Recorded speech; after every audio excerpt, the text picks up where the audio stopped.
that kind of attitude. The cause repossessed. Nobody believes in you.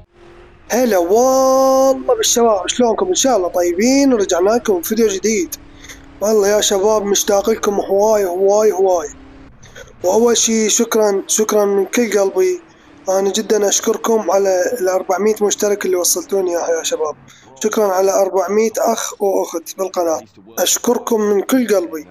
فيا شباب شكرا على صبركم وعلى انتظاركم اللي صحيح انا بعدني ما خلصت امتحانات. يوم الاربعاء الجاي ان شاء الله اخلص ونرجع على النشر اليومي. بس والله كلش اشتاقت لكم، وصار عندي وقت فراغ شوية عندي وقت فراغ، لان بعد شوية لازم اقرا، عندي امتحان اللي هو قبل الاخير، فلازم انزل لكم فيديو لان كلش اشتاقت لكم والله يا شباب. فشلونكم وشلون صحتكم؟ طمنوني عنكم، اكتبوا لي بالتعليقات عن اخباركم، سويتوا ما سويتوا، كملتوا امتحانات، شلونكم بالامتحانات؟ والله يا شباب احبكم هواي هواي، انتم مثل اخوتي واخواتي والله العظيم. فيا شباب اريد اقول لكم على كم شغله راح تصير بالقناه. يعني لمحبين جي تي اي سان اندرياس، راح ارجع اختم جي تي اي سان اندرياس ولكن مترجمه، وكل خميس راح تنزل حلقه بالتحديد، كل خميس، يعني ماكو خميس ما يفوت اذا ما منزل حلقه. وكل حلقة راح تكون مهمة وحدة، لأن الترجمة تاخذ وقت طويل، ولازم نبقي الكاتسين ما نتخطاها. يعني لازم نشوف كل شيء حتى نترجم اللعبة ونشوف شنو مقصود من الكلام، شنو يريدون بالكلام. فلذلك أنا راح أترجم بس الكلام والحوارات، ما أترجم يعني شو يطلع عندنا روح لمكان معين، روح اقتل فلان، زيد السرعة، زيد ضخامتك والى اخره. المهم يعني راح نرجع للتختيم ان شاء الله، نختمها ويا احلى شباب بالقناة. فيا شباب اريد اقول لكم بعد شغلة ثانية، راح انزل سلسلة الماينكرافت، وايضا لعبة جدا جدا شاغلة انتباهي وكلش احبها، لعبة The Last Day on Earth. Last Day on Earth، اخر يوم على الارض، ما اعرف شنو. المهم لعبة زومبي سرفايفل كلش ممتعة، راح انزلها بالقناة واسوي عليها سلسلة كلش طويلة، وراح اعلمكم على اساسيات مال اللعبة، واعلمكم شلون تروحون المناطق وتجمعون موارد وتسوون ريدز على البيوت والى اخره. يعني شكو شي باللعبة وشكو تفصيلة اعلمكم عليه، لان اني العبها من هواي من زمان، وعندي حساب بس راح اطلع من الحساب واسوي تسجيل دخول بحساب اخر ونبدي من جديد.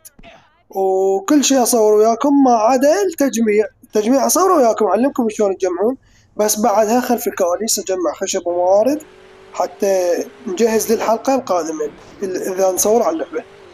وراح انزلكم على لعبة ماينكرافت، راح انزلكم سلسلة سينجل بلاير نلعب بيها نكتب العفو والله العفو دايخ والله العظيم بسبب الامتحان. تكتبوا لي بالتعليقات شنو تبدون نسوي بالعالم السنجل بلاير، ونسوي شنو طلباتكم نسويه، ويجوز نسوي غرفة للمتابعين، سالفة قديمة بس حلوة لازم اسويها لكم لان انتم تستاهلون. وايضا على لعبة بيس موبايل، المحبين بيس موبايل اي فوتبول 2024 خاصة بالتحديث الجديد، يقولون اللعبة صايرة كلش حلوة وراح انزلكم عليها. بس شنو راح اسوي سلسلة ما راح اقول لكم اياها واحرق عليكم، بس راح اخليكم تنصدمون وتتمتعون بنفس الوقت.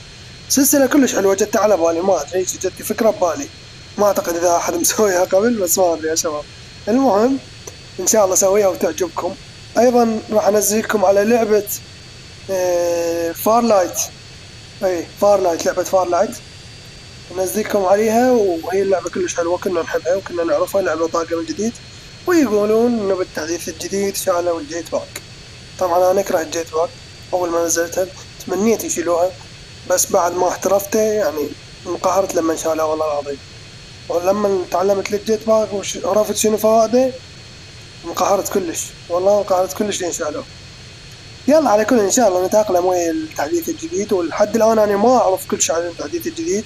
اريد اطلب منكم طلب بالتعليقات وتكتبوا لي شنو الاسرار والاشياء الجديده اللي نزلت بالتحديث وتفهموني، حتى اول ما اخلص امتحانات اعرف شنو صاير باللعبه مصاير وارجع انزلها، ونفس المستوى اللي كنت العب عليها اللعبه، وان شاء الله نبقى على نفس المستوى وما يتغير مستوانا.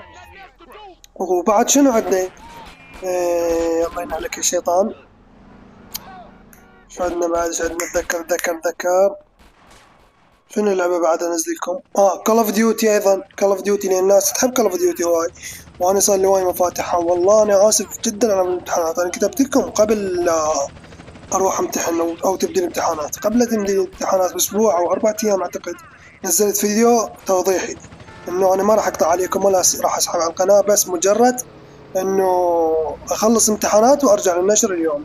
والله راح اعوضكم على كل يوم بالامتحانات الغبت عنه. فأعرف كلامي مو واضح وشوية ملخبط يعني دايخ بسبب الامتحانات. والله قاعد أقرأ وايد وما جاي أنام، جاي أنام بس ساعتين باليوم والله العظيم قسم بالله. وهواي أشياء صارت إن شاء الله نسولف بيها بالحلقات الجاية. المهم لا تنسوا تضغطون لايك واشتراك بالقناة وتفعيل زر الجرس، وانتظرونا بالحلقات الجاية. مع السلامة.